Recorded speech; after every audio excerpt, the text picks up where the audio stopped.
You know, sometimes you come across a game where the music involved, or even the sound effects, whatever, or the vocals work for stuff outside of the game.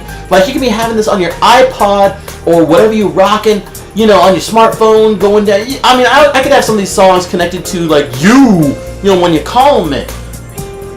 Burn my dread each time. But, you know, like this right here. Listen to this song. Damn it, I want to go to the beach and barbecue now. Seriously.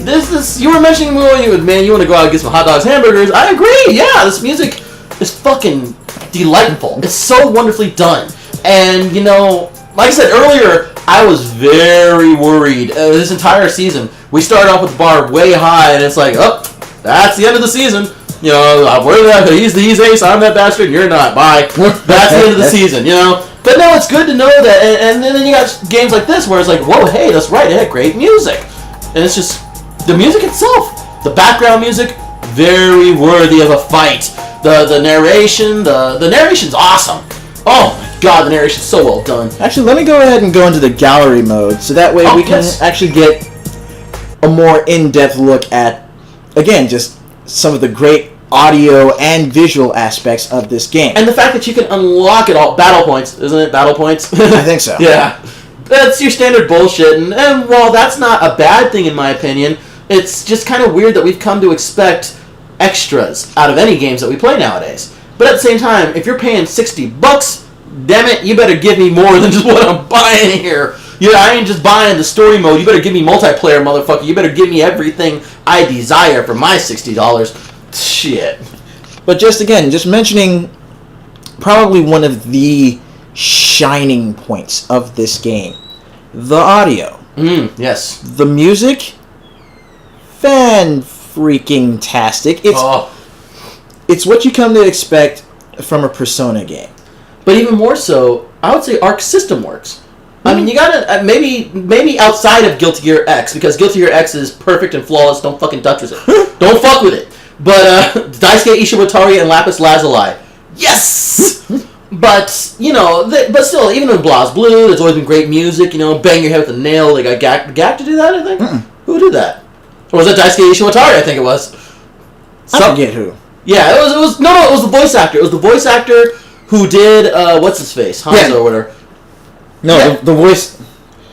I know for a fact that on one of the albums for BlazBlue, the guy who actually voiced Bang Shishigami in the Japanese actually did the vocals for his character's theme song. And I mean, come on, that's cool.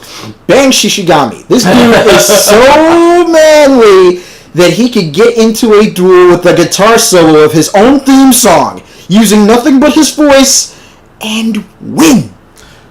He's as manly as I am. That's saying, when I admit that's saying something. I'm just saying. So anyway, play that funky music, black boy. But anyway, back to just the audio and such for Persona 4 Arena. We were talking about the voice acting earlier. Play Chie's.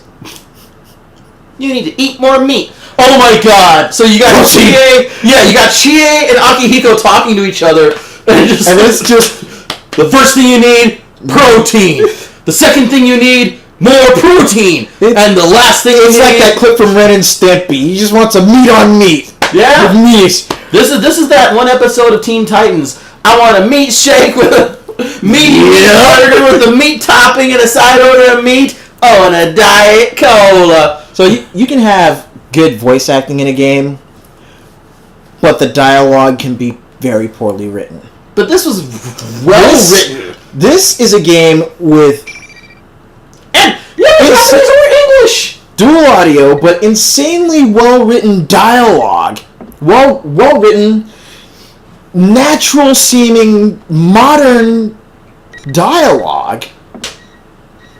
It's awesome. It's just fucking awesome.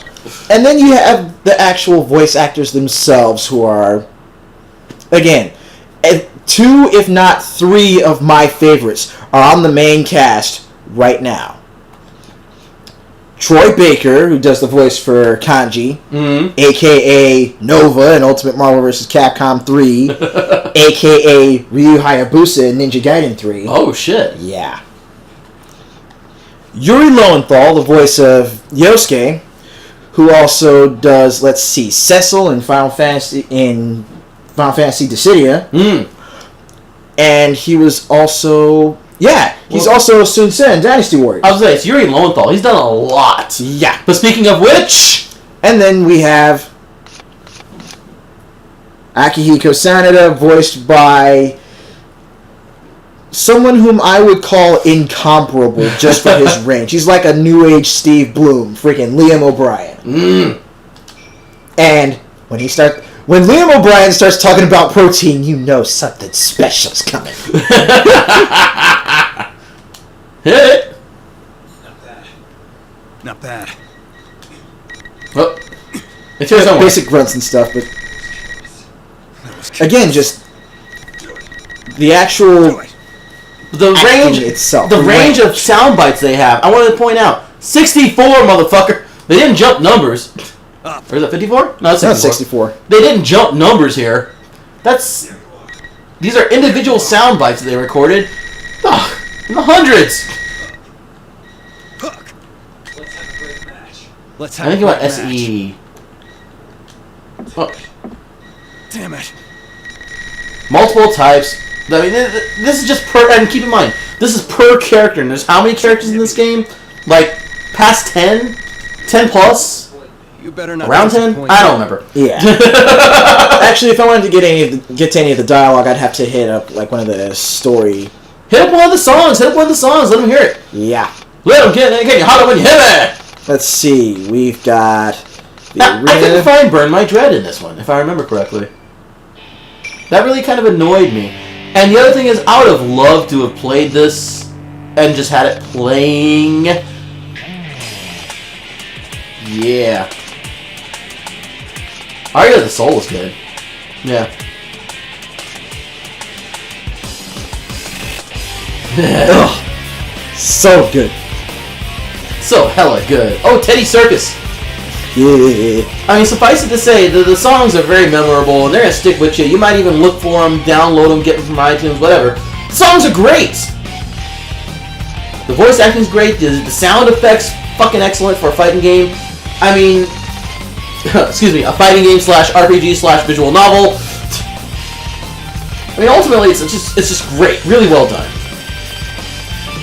And then there's the actual character designs and the artwork itself. Which is Persona good! Which just means it's actually really, really fucking excellent. Yeah. I mean, Persona's always been kind of fashionable. Like Shin Megami Tensei, they've always had this fashionista thing going on. That's always been kind of cool. I mean, maybe fashion ain't your thing, whatever. The fact that they're able to pull off some of these looks and with the weapons that they get, that's fucking excellent. That's awesome. Now, some would argue that, you know, the girls are dressed like girls and the boys are dressed like boys. And I would say, fuck you, why are you complaining, nigga? Them tights are hot. Funny, I said hot with her. You know, she wields the flame persona. I don't remember the name of it.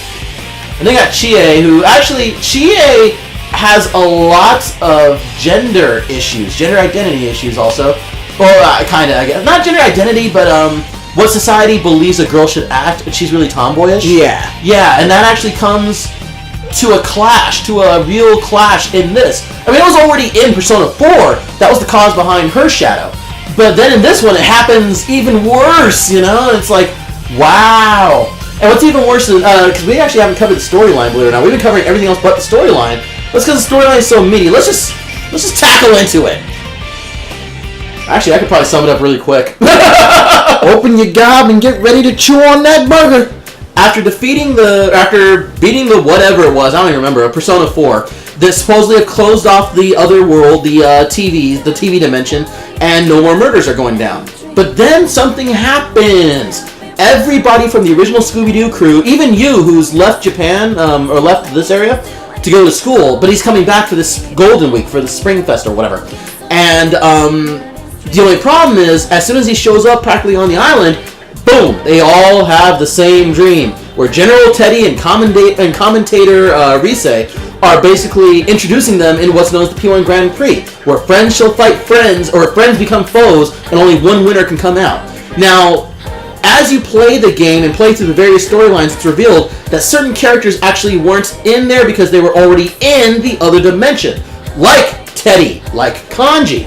Like Naruto. Like Naruto. Like everybody from the P3 crew. And actually, Ace, you were mentioning in the break that this was actually, now there was like this belief that there was two different continuities of the same world. Yeah. P3 and P4. Initially, when Persona 4 was released, and just playing through the game, at least from my viewpoint, it felt like a separate continuity. No summoner guns for one. That was the biggest thing. And it just, Teddy, another thing, a shadow who can use other shadows. It seemed... Or a persona that can use other personas. Yeah, it seemed like it took place... on a parallel world, almost. Yeah, or at the very least far enough away that there didn't seem like there was much of a connection. But then this game comes out, and you have characters from P3 who, by the way, have graduated and moved on in their various lives, but are still connected, which is, once again, that important trope of social connection, of friendship. And some of these people are, they're powerful, they're rich, what's-her-face, Kiryu. Yeah, Mitsuru. Oh, God. I got so much porn of her. I want to lick Akihiko's scars while Mitsuru does things. Suffice it to say, you got these characters who moved on but are still fighting, who are still trying to lead the Kirijo group into this new future where, they can be honorable and they will be responsible. And even more so, they will defeat the shadows and defeat this group and now, spoilers, this game annoys me in that for all the answers it gives, it now creates this whole new fucking arc where you have some individual or group of individuals from Kirijo's dark past who's trying to use shadows as weapons. Weaponized shadows. Much like what What's-His-Face did in Persona 4, when he was using shadows to kill people. It's kind of like that, only this person's manipulating everybody. Thusly, we have the P1 Grand Prix. And the horrible, terrible, no good, bad fucking past of one of the characters. Suffice to say, I don't want to give away too much about that, because when the wham hits you, I don't want it ruined. Y'all have probably already even seen it on other videos. But I don't care. I don't want to be the one to tell you that Santa Claus existed, but he was German propaganda. I don't want to be the one to tell you the Easter Bunny doesn't exist because there's no connection between Easter bunnies, chocolate eggs, and Jesus. I don't even want to be the one to tell you that everything Jesus did was done 2,000 years before he existed. I don't want to be that guy. I just want you to, I want you to enjoy that moment when it hits. When you play this game and you play it to that certain point and you get to the certain character's second half and you're like, oh my god, that bastard was right! That bastard! Yeah, now you know why. Sorry. I just kind of ran roughshod with it. But suffice to say, the combination of both P3 and P4 characters, and it's not even like we're talking about the main characters, quote-unquote, from Persona 3. But if I can just throw this out there, this is on par with learning that you can get the original characters from Suikoden 1 and Suikoden 2. Yeah. And then Suikoden 3, you can get them from Suikoden 2. And then Suikoden 4, you get a point. Being able to port over characters from the original game is fucking awesome. And seeing what happened to Akihiko and Mitsuru and who else? Oh, Aegis. Naoto was from P4. Yeah, seeing what happened with Aegis with most of the Cease group. Yeah. It's fucking awesome. And the fact that she's created the shadow organization behind that's like Men in Black but for the supernatural. Or Good versus Evil, or like that other movie that's coming out that's pretty much Men in Black with R.I.P.D.? Yeah, I want to see R.I.P.D. Entered into a contract. I would like to point out also that the Hooliganz is not sponsored by anybody. This is just us going nuts. But I mean, seriously, it's just like you said, just seeing these major characters from the previous game actually show up in... Seeing these major characters from Persona 3 actually show up... Oh, and the communicator girl. She shows up in this from P3. The chick from... Yeah, the chick who's basically Risei from P3 shows up in this, dude. Oh, that's right, she does. And in all the P3 characters, she's there, Risei. Rise has a persona that allows her to telepathically communicate with other people. So, which is why Commander, your General Teddy, uses a clone of her.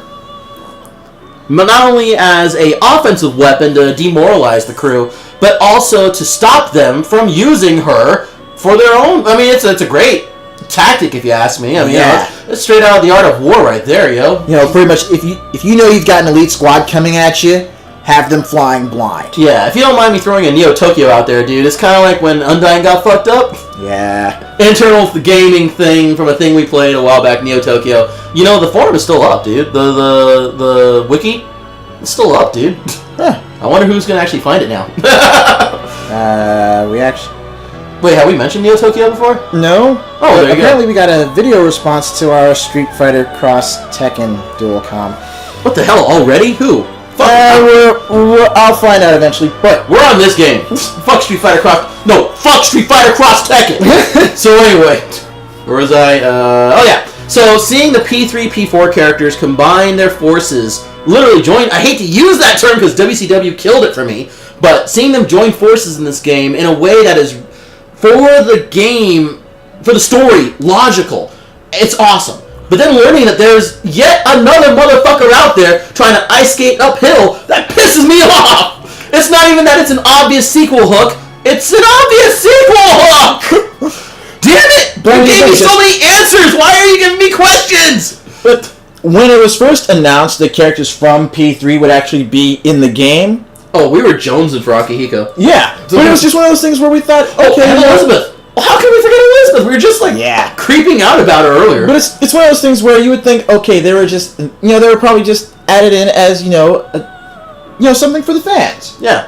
No. No. They're integral. They are intrinsic. They are in this story. This story are the people you are seeing on this rather sizable roster, by the way.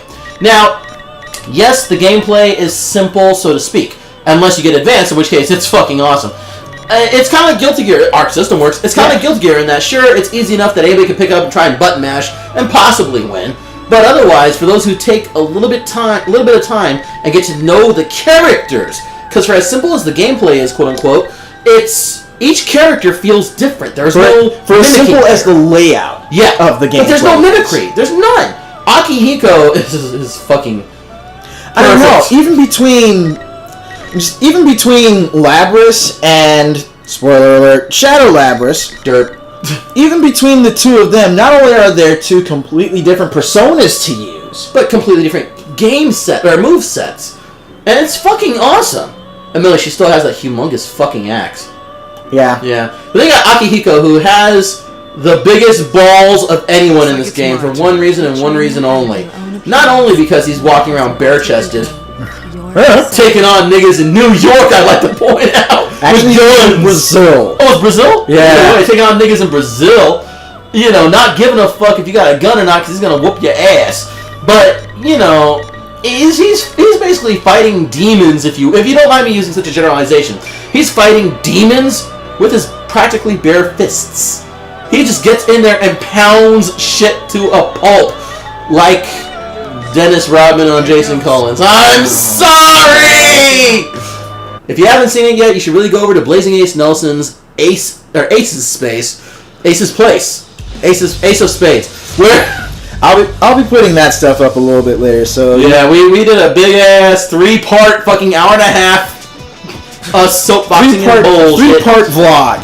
And the third one is the one you're really gonna wanna. I mean, the first two are good. Don't get it twisted. But then you got the third one where we just lose our minds about Jason Collins.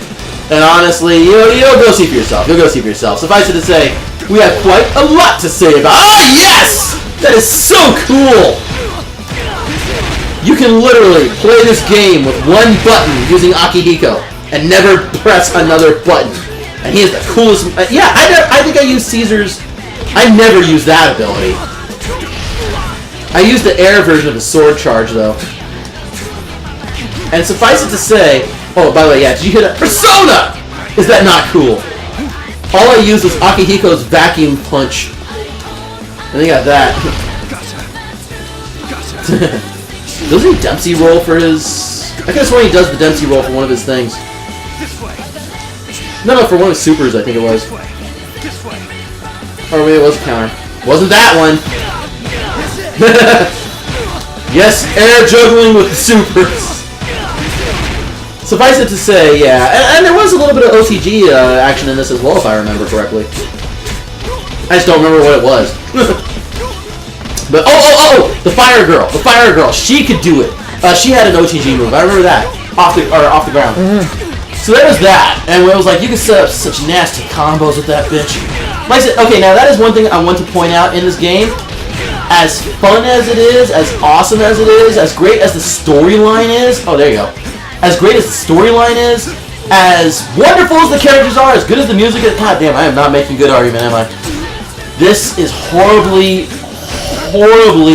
lethally unbalanced in some places. Akihiko is a perfect example.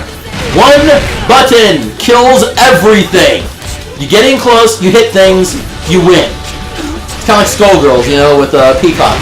Fill the screen full of garbage, or choose Peacock, fill the screen full of garbage, win. Profit.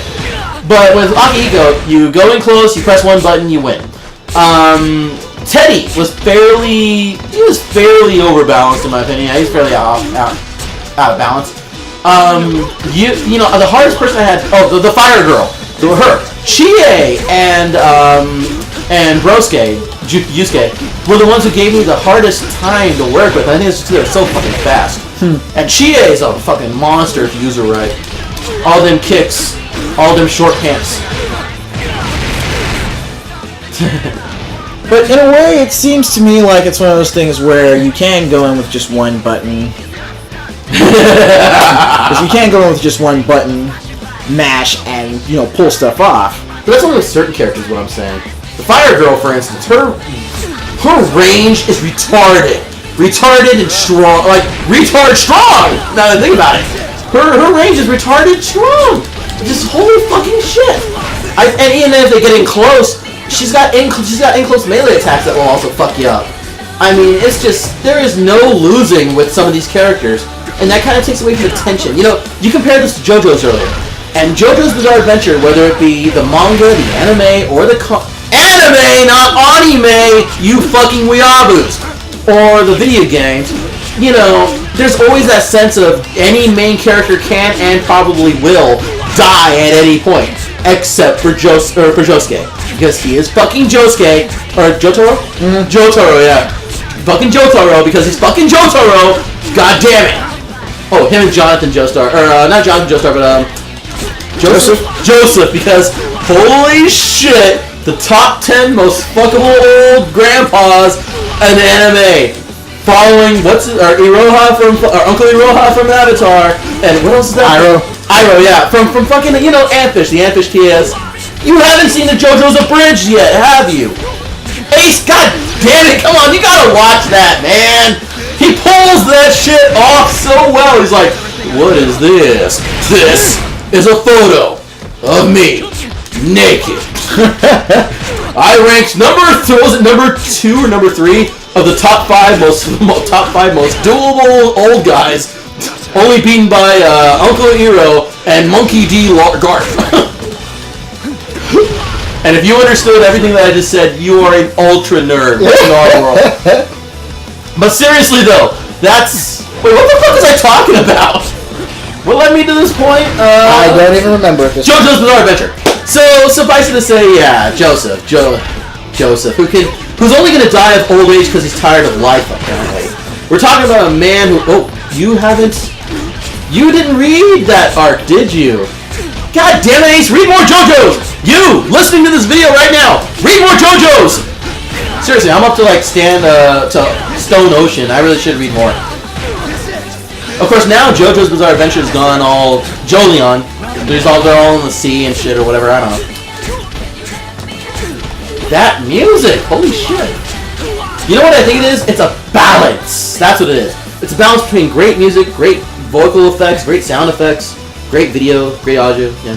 So, I think we've actually covered pretty much all we really need to with the storyline. I mean, what do you think?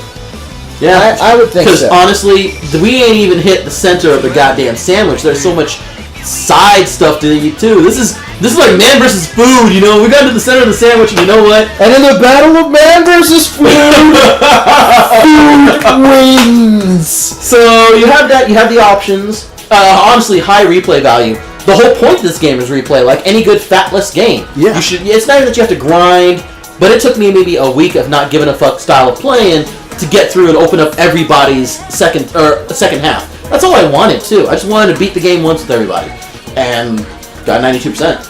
DLC. You were mentioning DLC earlier, and you know what? I didn't even know the thing had DLC. Mostly just cosmetic stuff. Color pack. There's like color packs, you know. Good.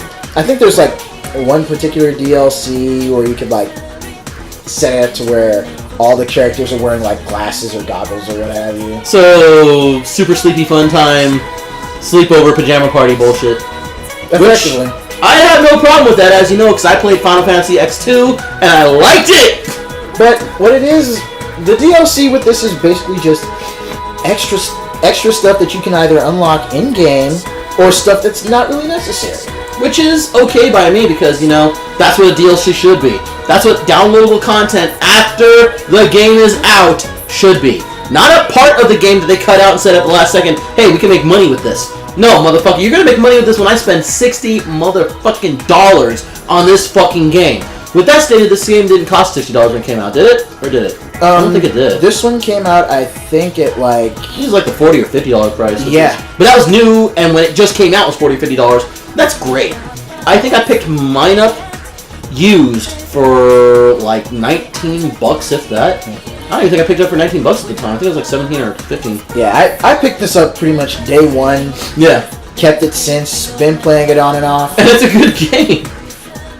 And it is just one of those good, solid games that you can pick up. I mean, if you want a good time sink, and you like fighting games, and RPGs, and visual novels, hey, fool, put it on. then you can't go wrong. Put it on Versus. There you go. So yeah. Oh shit! Sorry. Actually, I think we were both already set up with the controls. Are we? Press start. Press start. Okay, there we go. Burn my dread. But you know what? While we play this match, let's just go ahead and finish it up and do our shout-outs while we're finish it up. Wait. So we've done storyline, we've done DLC, we've done audio-visual, we've done gameplay, we've done DLC, we've done price even. And by now, y'all ought to know where you can get it from. Gamefly, fucking GameStop, Reset Games, whatever. Your local game shop. Support it. Oh, Elizabeth. In your daily life. Kanji I really like, but damn, his mobility sucks. And I said, no. Oh, you bastard. So I go with Chie, which I was thinking about anyway. Just remember, we're not doing double Akihiko. Double Akihiko! But yeah, just shout outs to all my usual shout outs to... Well, wait. What's the score? What are you Well, you got me there. I'm gonna give this an 8. I'm gonna give this an 8 because no real reason except it's a great game. The audio-visual mix is wonderful. The one button con, which I think is where, but you know what? No. I'm gonna do it. I'm gonna do it right here now, dude. It's dude. like a built-in easy mode. No, but still, I'm gonna do it though. I'm gonna say no. I'm gonna give this a 9. I'm gonna give it a 9, folks. It's a 9. It's a 9 because this really was a great game, and playing it again, seeing it again, reminds me this was a great fucking fighting game. I'm not. Whoops, sorry. I'm not expecting like major bullshit off of this. Ah!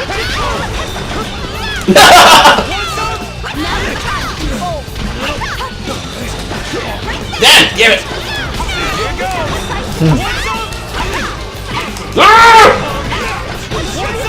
I'm gonna get caught by that. So anyway, yeah. So I'm gonna say 9.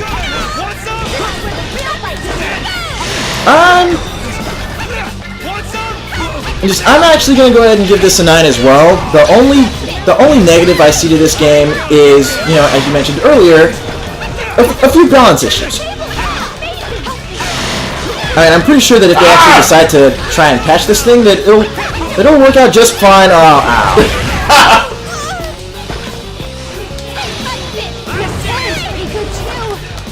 There we go. By the way, you can do great oblique attacks with this game using your persona. You can literally double jump or jump, and then throw it out there and throw your rhythm off completely. It's fucking awesome. I'm sticking with 9. What did you say, Ace? I was giving this a 9. Oh, because 7, 8, 9. But again, just the only Ah, son of a bitch! the only negative I see to this is again just balance issues with certain characters. I mean, there's room for improvement, but at the same time, this game feels very complete. Yeah, it is very complete. So, I'm mad. ah, son of a bitch! Yay, Kanji. Oh, so it was one of the persona buttons that you got finished off with. Ah. Oh, son of a bitch! Ah! Son of a bitch! There.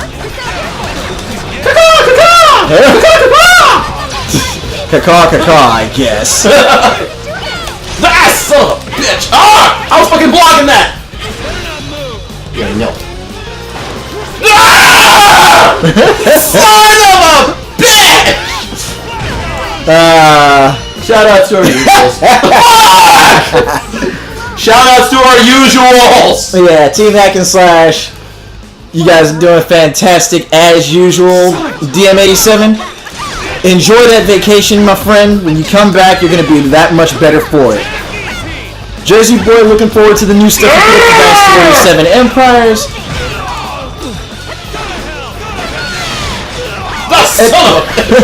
Yeah, my brain's just it's done. Persona done jacked me up some. Oh, son of a! Ah! No! Damn it! Ah! Shit! This is what I think about you. This is what I think about it. Damn it! There we go. Okay, I'm happy now. No! Whoops. Ah! Son of a... No, Ace. There ain't gonna be none of that release the beast bullshit, Ace. This ain't no releasing the beast bullshit, Ace. No! There we go. Oh! Son of a bitch. So, shout-outs to my girl, Adelaide Simons. You can catch her at ADELESYMONDS. Was it .com or .net? My editor. We're almost done with it, baby. Taboo Zero. It's going to be out soon. Check it. You can catch this, of course, at chaosparty.com, at youtube.com/BlazinAceNelson. If you're not catching it there, where the fuck are you listening to this to? Like, random pod or something? Shout-outs, as always, to our local group, Team Ultimate United Fighters. Persona has my head! Yeah, Team United Fighters. By the way, thanks a lot for the feedback on GQ Asian dude, you my nigga. Yeah, thanks a lot for the feedback on the Chaos Code pickup. Yes, I will be bringing this with me to our next fight night as soon as we can get this bad boy scheduled. But I still want to get my hands on Injustice. Solomon Grundy want Command Throw 2! We're going to be saying that a lot. Yeah, funny story. I don't think anyone really knows where we got that from. Do you remember there was an old Cartoon Network? Yeah, it was an old Cartoon Network. There was the League of Evil or whatever. And Solomon Grundy was in it, and they're talking about why are the good guys beating us? Somebody suggested it's because they wear pants. And Solomon Grundy wore pants too. So ever since then, it's been just useful. It's been useful. Oh, we were mentioning Elizabeth, and she's so fucking Elizabeth. With Thanatos, by the way, the main character's persona from the P3. So yeah, there you have it. 9 out of 10 on a motherfucker. Oh wait, no, we're still doing shoutouts? I don't know. Mine's playing some good game. Fucking that Chie. But remember when I was talking about Kanji's mobility? See what I mean? I understand that you have to play Kanji in a certain way, but dude, even Potemkin from Guilty Gear X, even Iron fucking Tager had like moves to compensate for the fact that they were like slow as fuck. For most of those with Kanji, you have to take to the air. Yeah, Kanji is very much so an aerial fighter. Well, that range, his range. No, he's best on the ground, and yeah, his range with that folding chair. But if you want to move anywhere, then you got to take to the air and utilize the specials from up there. Yeah. But anyway, Woo! that'll take care of that. Thanks a lot. Burn my bread. I didn't mean to. Thanks a lot for sticking around, and we'll catch you next week. We'll figure out what we're gonna be doing. We'll figure out what we're gonna be doing grilling next week. But until then, oh yeah, we almost forgot though. Dark Masamune. We gave him shout outs in the other thing we did, Ace's Place. We didn't hear Dark Masamune and Jeezy Boy. But yeah, until next time, you guys. This is Blazing Ace Nelson. I'm that bastard, and you're not. Peace.